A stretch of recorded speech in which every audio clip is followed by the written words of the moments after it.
as a New Zealander, but you're actually originally from Serbia.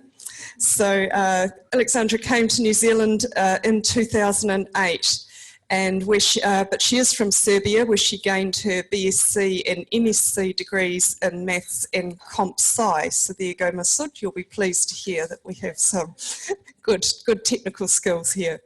So Aleksandra has worked as a university teaching assistant, a programmer, business intelligence developer, and data analyst. And since 2016, she has developed e-resources usage statistics analysis at the University of Auckland Library. So she is going to be doing a talk called Pillars in the Mist, supporting effective decision-making with statistical analysis of SUSHI and COUNTER usage reports. So this is an exploration or an introduction to for us how University of Auckland set up usage harvesting in Alma Analytics. So again, we'll take questions for Aleksandra at the end of the session, and again, microphones are required.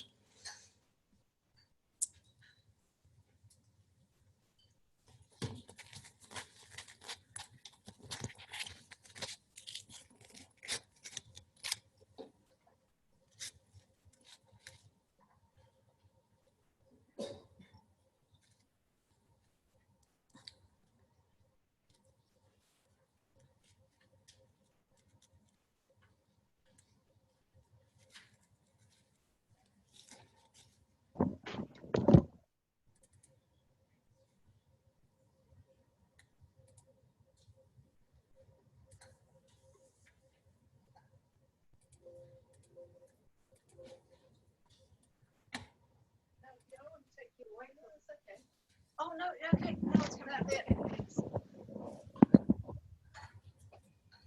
So good morning, everyone. Thank you for coming.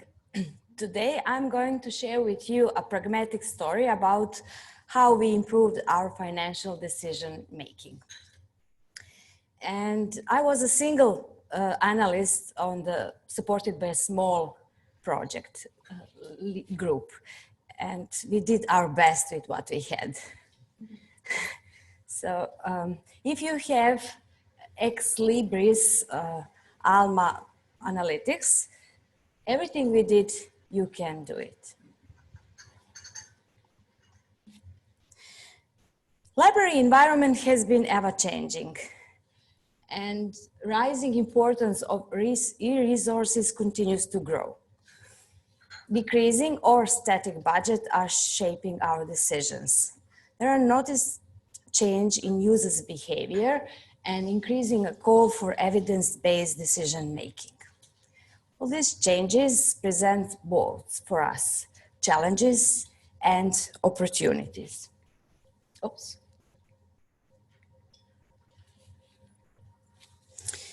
At the University of Auckland, we noticed the decrease in physical loans and increase in spending on electronic resources.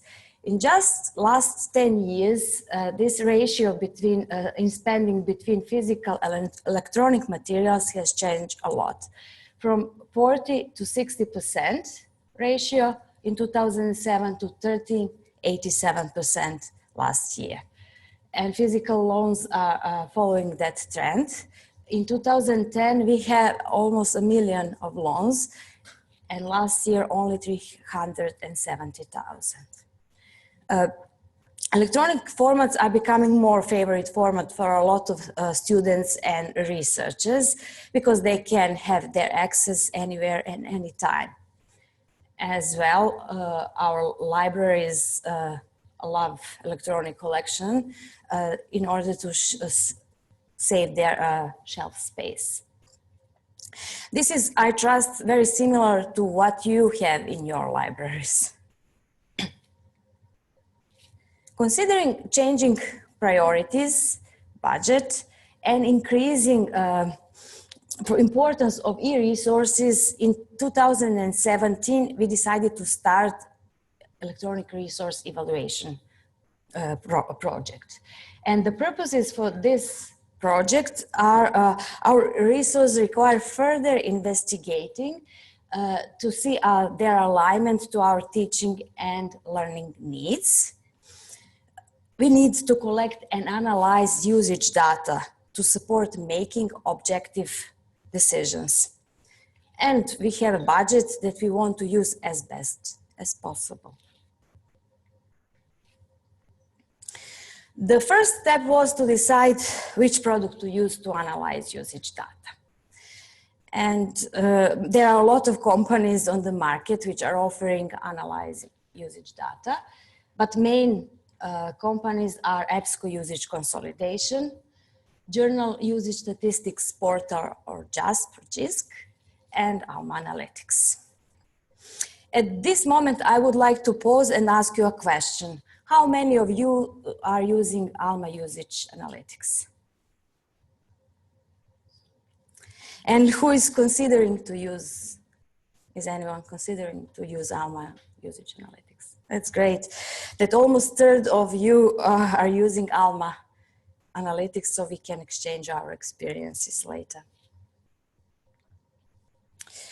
After reviewing and analyzing pros and cons of JISC, Alma and EBSCO, we decided to go with Alma and use Alma Analytics for the 5 main reasons. There were no additional fees and other products have. Ex Libris Alma is our library management system, and Alma Analytics is their module. There are no restrictions on keeping of historical records, and we found that very useful. We have our own possibility to modify and enhance those reports which Alma Analytics offers to us, and they promise the future development for us, and we can have our input in that. However, having and using Alma Analytics requires more work than using EBSCO or just for JISC. So we then, when we evaluate that process, we decided that we are going to take care of cleaning the manual data for manual import, and to be more interactive with our vendors, and as well to control the success of harvesting the data in the system. Here is our workflow. So all users' activities are tracked on the vendor's platform. And we are gathering those data from the vendor's platform in 3 main ways. One is via SUSHI harvesting. SUSHI stands for Standardized Usage Statistics Harvesting Initiative. And it is like automated request and response for gathering electronic collections data. Second way is like manual, going to the user vendors portals, uploading their reports, and with possibility to maybe modify them and adapt them, that they can, that we can import them into Alma. And Counter, most of them are Counter compliant.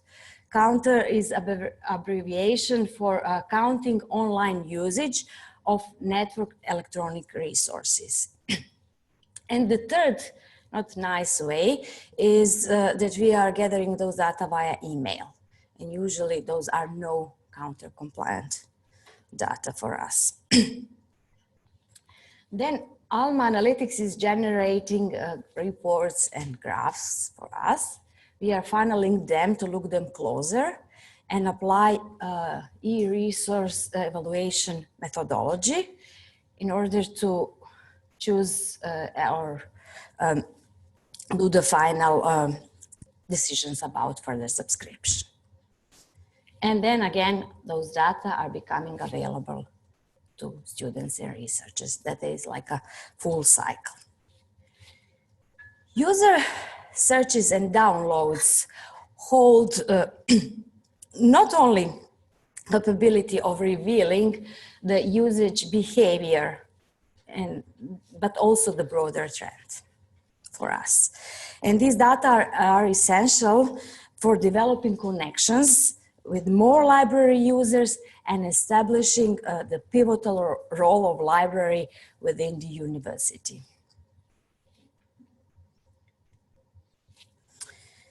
The central principle we imposed is 80-20 rule.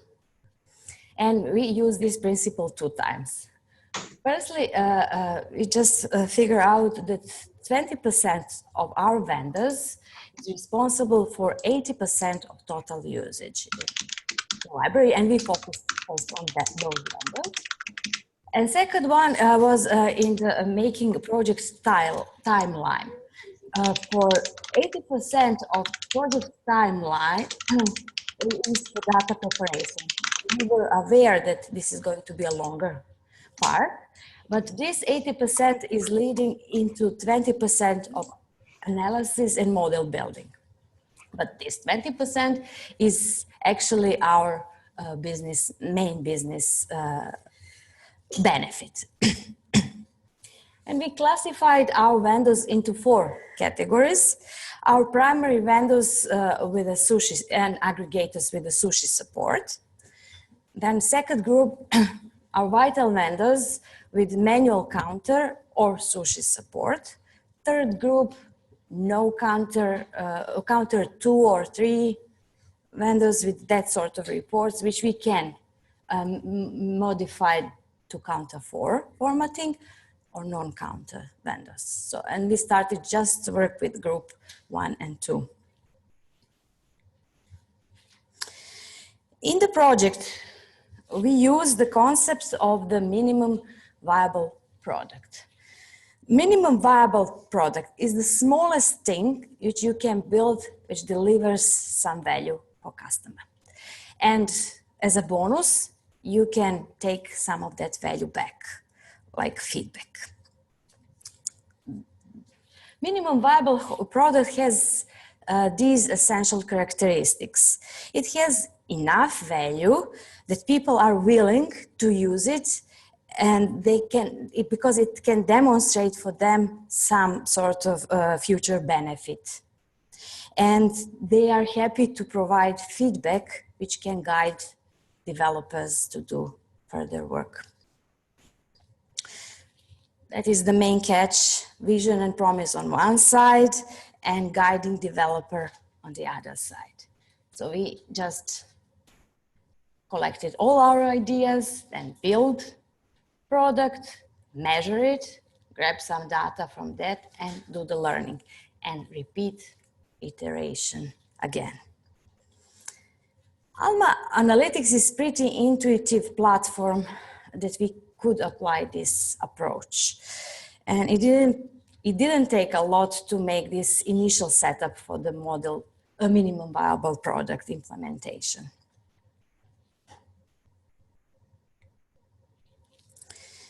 Every implementation has some constraints, and we had it too. Our main ones were not such a good response from some vendors. Some of them were not so, I don't know, sometimes it took a long time to find the right person to respond.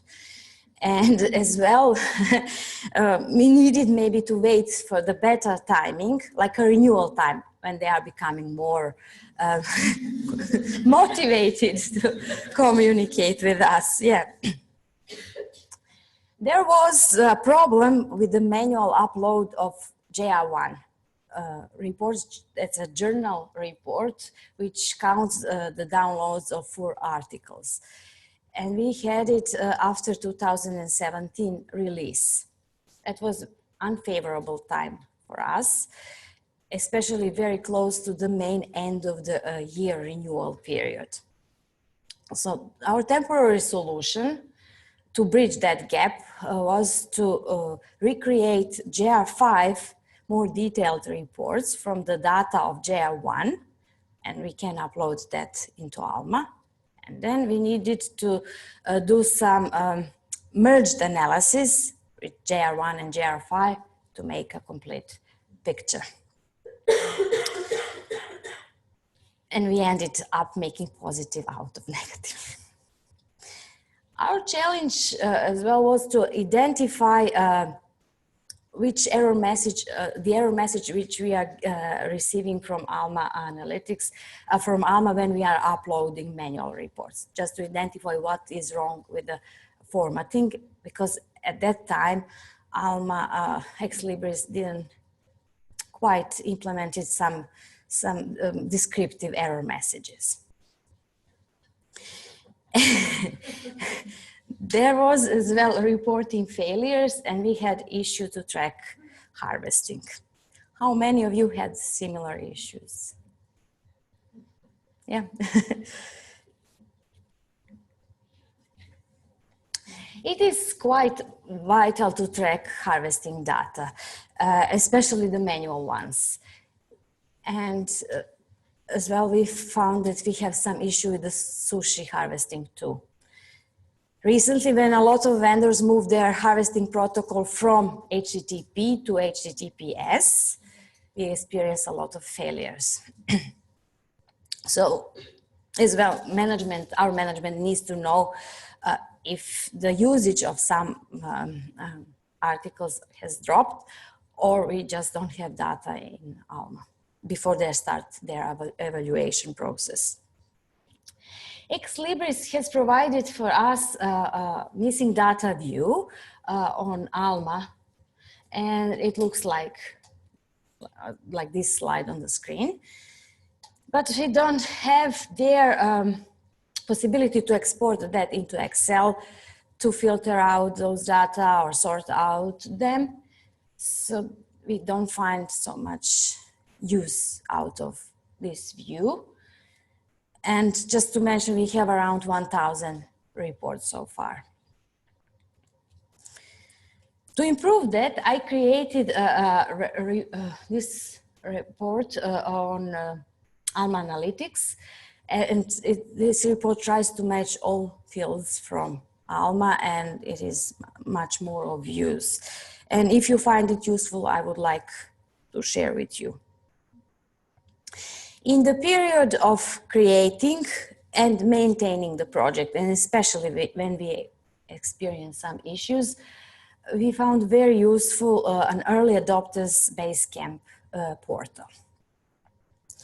This is a portal where people can communicate and share their knowledge or issues and problems, and it is a very constructive and supportive environment. And if you are using that portal, I would like to thank you. That was my main resource in the beginning, and great support.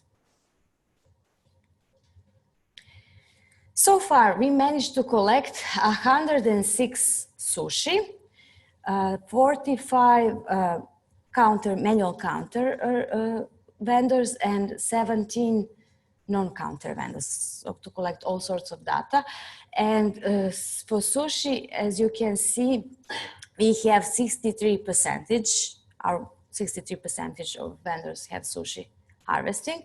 And we expect that in the future, this is going to be dominant part of the graph and reality. And the bar chart represents the distribution of different types split by two types of harvesting, manual and automatic ones.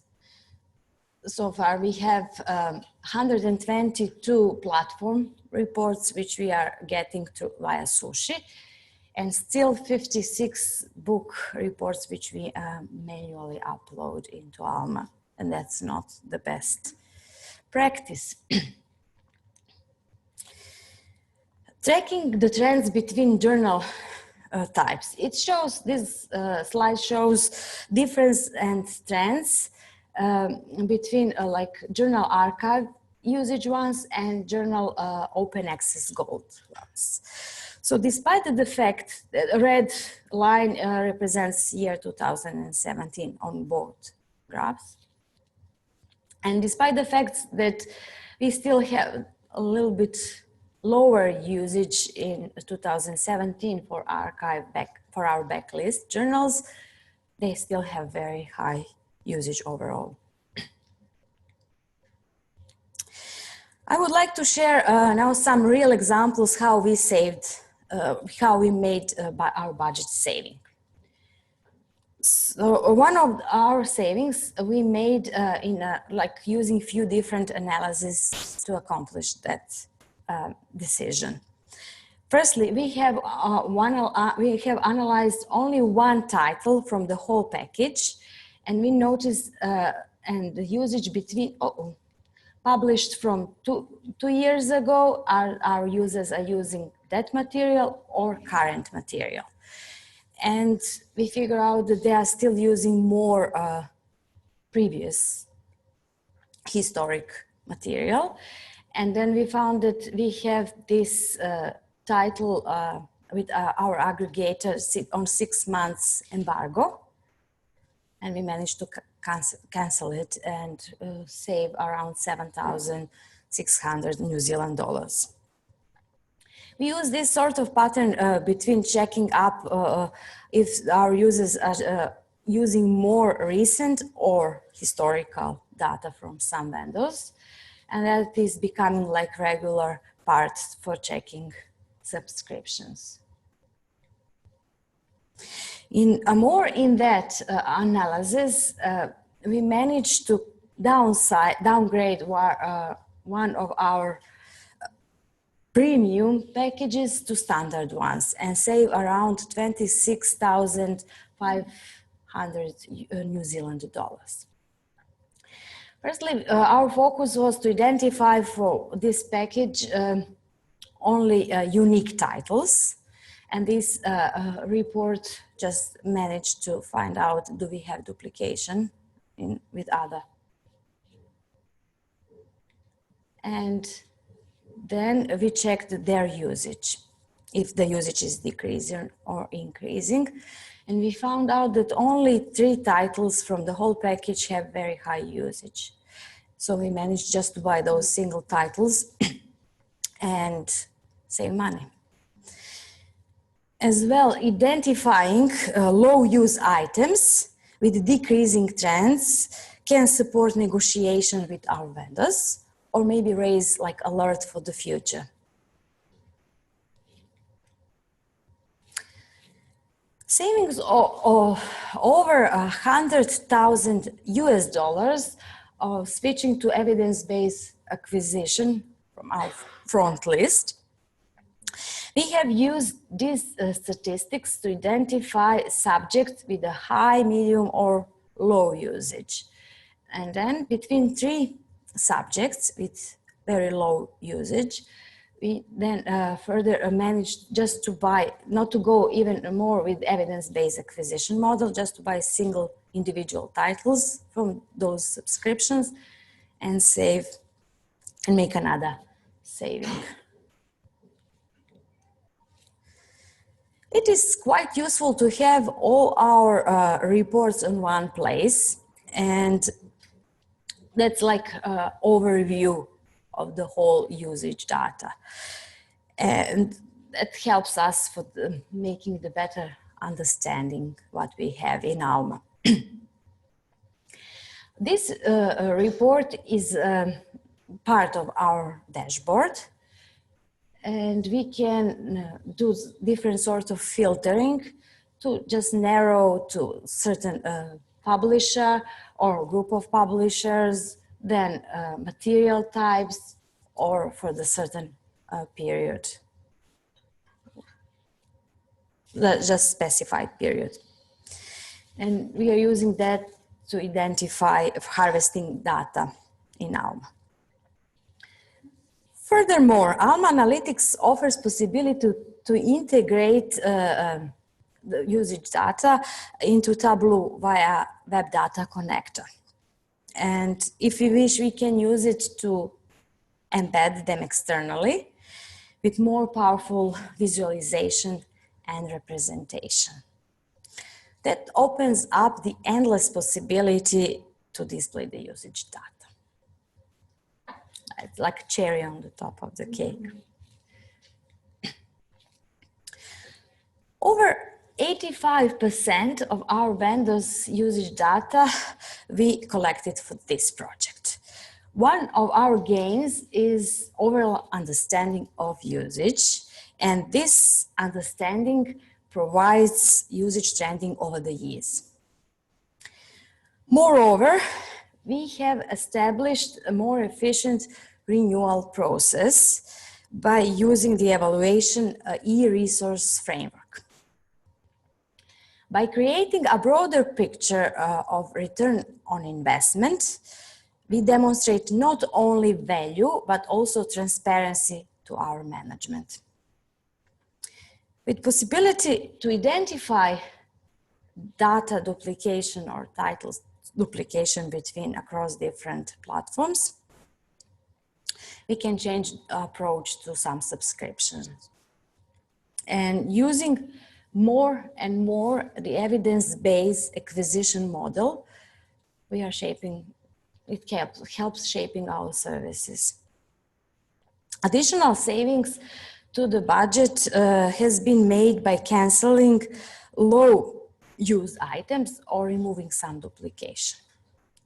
And finally, we introduced much better planning. If we could do the project again, we would do some changes there.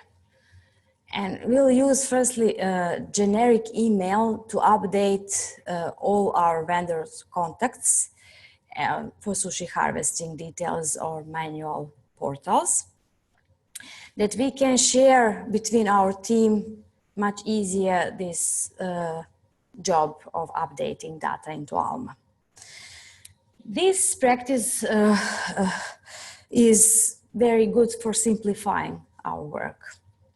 And the initial stage of the project for gathering data in a SUSHI or COUNTER way, we would introduce now more people for the startup. And as well, to have the faster feedback and to conduct development further in a better way, I would recommend including dashboard earlier in the project. We expect in the future that we can collect further, different and detailed reports automatically. We hope that more and more vendors are going to start to use sushi harvesting because they can be pushed from other companies apart from Ex Libris to do that. And the Counter 5 release will bring different and more improvements into the process, like fewer standard reports and fewer metric types, which will make our life easier, that we don't need to take care of so many different formatting and to pay attention, are they fit into Alma or not. Then new section type and access type. And I would prefer to see these changes, especially for the Journal 5 reports, that we don't have year of publication to come into ranges, but they are just end of the year, final, end of the year of publication, the final date. And we can then do much better reports on that. And other improvements from Counter 5. Much more accurate or better data and precise, collected for a longer period, will provide for us numerous, various and accurate analysis.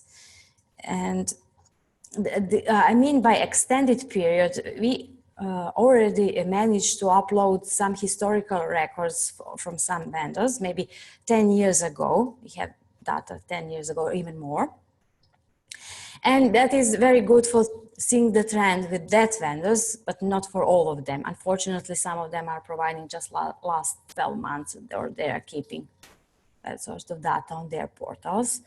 And in the future, we'll see like much better picture that we can do the predictive indicators.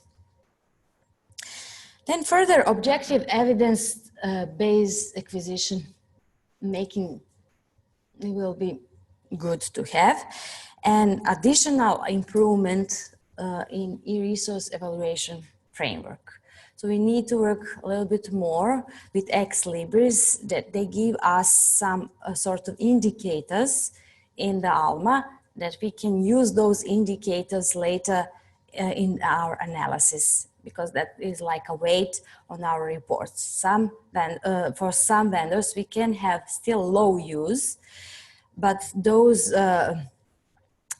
books are very important for us, or journals, because they are something specific and they are meaningful for researchers, for example, or students. And everything will lead into this predictive indicator in budget planning. I would like to finish this talk with a citation from The Little Prince by Antoine de Saint-Exupéry. People have stars, but they are not the same. For travelers, the stars are guides. For other people, they are nothing but tiny lights. And for still others, for scholars, they are problems. For my businessmen, they were gold. For me, the usage data are like stars. Many people find different meaning and purpose of them. They allow us to connect our actual user information needs with our courses, instructors, collections, and support. With them, we can collaborate more efficiently with other colleagues to meet our students' and researchers' success outcomes.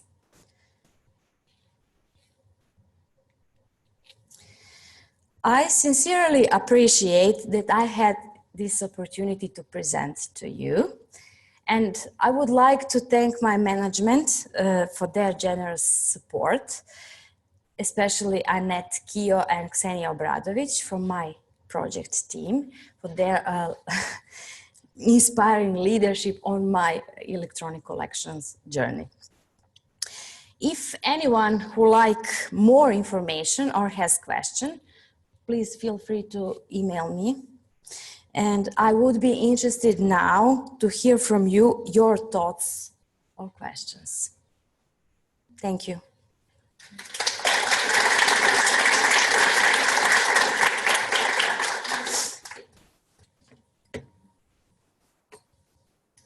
Okay, we do have time for questions. So if you put your hand up, I'll run around with this microphone that hopefully is working.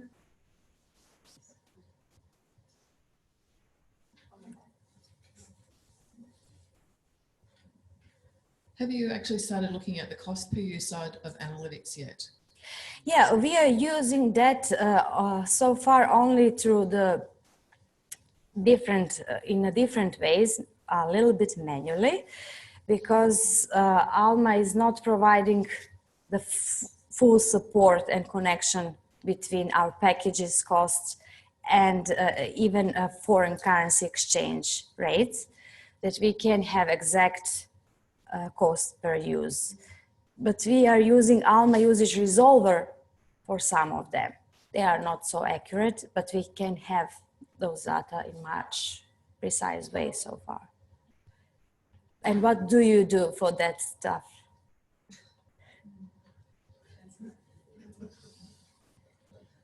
Well, we have had some problems with relying on that data. I mean, what I've found in the past anyway from my analysis is that if it's a specific single journal, the cost per use works out perfectly because there's a purchase order line usually in Alma that it's associated with that. But when it comes to the collections or packages, that's a whole different kettle of fish. But we you know, historically, we also don't have the purchase order line in every single journal or collection record, which means that it won't find it, it won't bring it up in the reports. So we're still waiting, as you said, so probably for some more work to be done. Yeah, we expect that. Yeah. We pointed, I think, on Wala that questions to Ex Libris, and we'll see if they can handle that issue.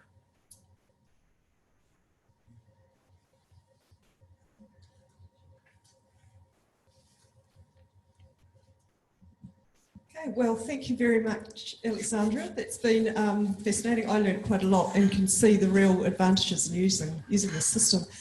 So, Aleksandra, you'll be here for the duration of the conference, so if people do have some questions, either approach directly or your email address to follow up afterwards. And thank you very much. Thank you. Small gift.